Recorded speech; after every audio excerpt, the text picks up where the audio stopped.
In a land far away, there lived two friends named Simon and Keane. Keane was outgoing while Simon was very quiet. They grew up and Simon became poor while Keane became rich. Simon lived with his wife and kids in a sorry-looking house. They struggled with getting food. Simon felt so sad. His wife said to him, "Why don't you ask Keane for help? He's your childhood friend after all."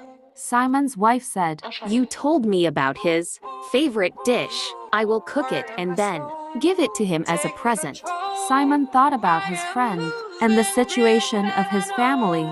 Sadly, he agreed to go to Keane. Simon's wife, Catherine, used some money they had to buy ingredients to cook Keane's food. She prepared the food and gave it to Simon. When Simon got to Keane's mansion, security didn't let him in. He asked them politely to inform Keane about his presence. Keane was so happy to see Simon. They went inside Keane's mansion. They chatted for a while. Simon saw how rich Keane was. He was ashamed of giving him his food, but Keane knew Simon very well. Keane asked Simon to give him the food. Keane enjoyed the food so much. Simon watched Keane enjoying the food.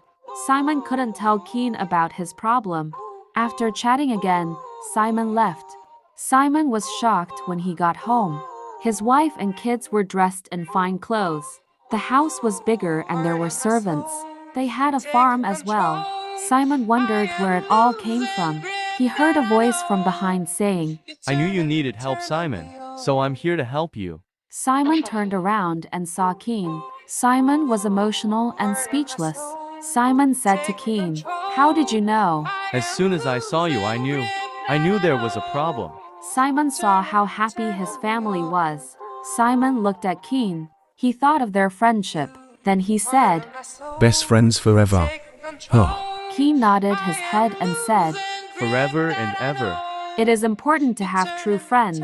A good friend will always be there for you." Bye-bye.